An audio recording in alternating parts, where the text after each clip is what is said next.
अभी तक देश का कानून ये होता था, क्रिमिनल लॉ ये होता था, you are innocent till proved guilty. मुकदमे में अगर आप दोषी पाए जाते थे तब आपको सजा होती थी और आप जेल जाते थे। अब ये पूरा कानून इन्होंने ईडी में पलट दिया। अब इसमें हो गया you are guilty till proved innocent. मैं जेल जाने से नहीं डरता। ये झूठे आरोपों में तरह तरह के झूठे आरोप लगा के आज मुझे जेल में डालेंगे।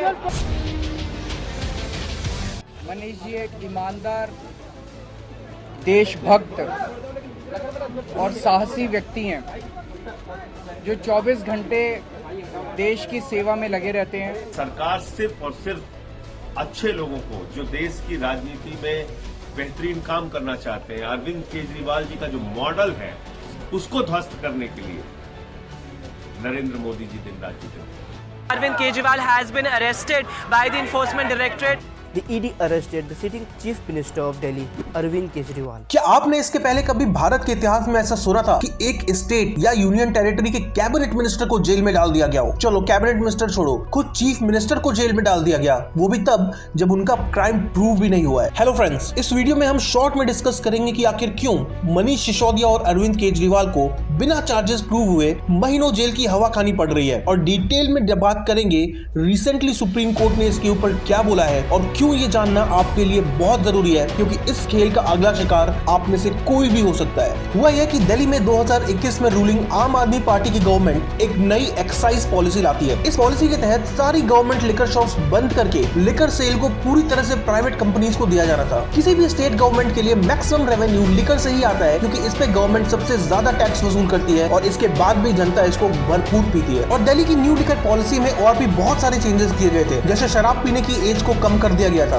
ड्राई डेज कम कर दिए गए थे, दुकानों पर एसी लगाने को बोला गया था, वगैरह वगैरह। और आम आदमी पार्टी इसको एक बहुत बड़ी रिफॉर्म की तरह प्रमोट कर रही थी, बट एक्चुअल में अरविंद केजरीवाल और उनकी गवर्नमेंट पर इस पॉलिसी को लेकर सीरियस एलिगेशंस लगाए खुद दिल्ली के चीफ सेक्रेटरी श्री नरेश कुमार जी ने। उन्होंने बताया कि कैसे इस पॉलिसी के रूल्स को तोड़ मोड़ कर लिकर कंपनीज का फायदा किया जा रहा था और एक्चुअल में गवर्नमेंट की कमाई गड्ढे में जा रही थी। कैसे आम आदमी पार्टी के इलेक्शंस की फंडिंग के लिए इलीगली इन प्राइवेट कंपनीज से ब्राइब लिया जा रहा था और जेबें गर्म करी जा रही थी। साउथ ग्रुप, खाऊगली, एमपीज, एमएलएज, बहुत शातिर नेक्सस बनाया गया था, पर यहाँ हम उनकी ज्यादा डिटेल में बात नहीं कर रहे हैं। कुल मिला के ये करीब 580 करोड़ का स्कैम बताया गया, जिसके सूत्रधार मनीष सिसोदिया और अरविंद केजरीवाल थे, ऐसा सीबीआई और ईडी का कहना है। अब आते हैं सिक्के के दूसरे पहलू पर। मनीष सिसोदिया को 17 महीने जेल में रखने के बाद अभी पिछले महीने अगस्त में ही उनको बेल मिली, पर क्यों गिल्टी तो वो अभी तक प्रूफ नहीं किए गए हैं। ये जानने के लिए हमें पहले ईडी के काम को समझना पड़ेगा। देखिए, हमारे देश में कोई फाइनेंशियल फ्रॉड ना हो, इसके लिए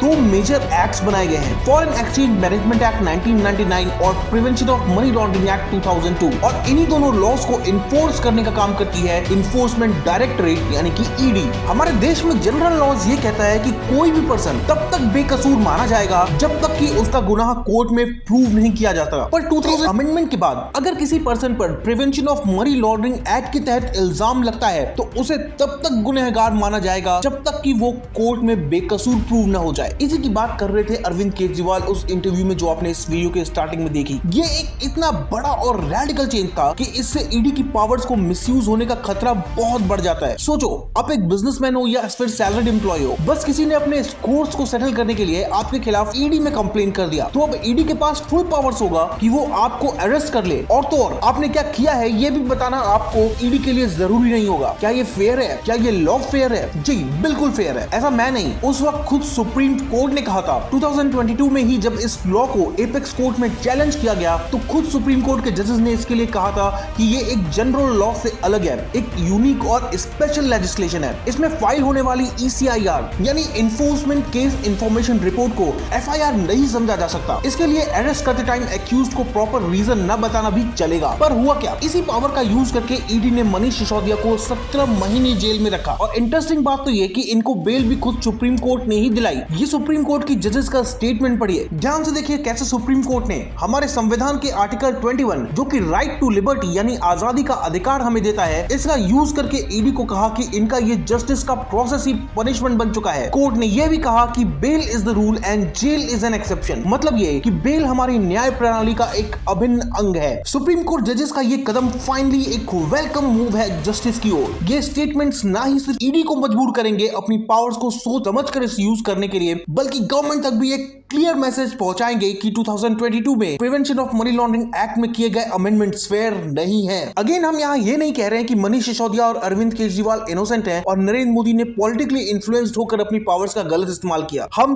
कोई भी जजमेंट पास नहीं कर रहे हैं। देश का एक जागरूक नागरिक होने के तौर पर बिना किसी बायसनेस के, बिना किसी पक्षपात के, हम बस इतना चाहते हैं कि सच जो भी हो वो बाहर आए और सबूत के साथ आए और फ्यूचर में ऐसा कोई लॉ न बनाया जाए जिससे इस देश के सिटीजंस का फंडामेंटल राइट ही छीन लिया जाए। बस इसी की आशा करते हैं हम मेरी परवाज़ पर। अगर आप भी हर उस चीज के बारे में डिटेल में जानना चाहते हैं जो आपको डायरेक्टली या इनडायरेक्टली इफेक्ट करता है तो जुड़े हमारे साथ, सब्सक्राइब करें हमारे चैनल को। हम मिलते हैं अगले वीडियो में।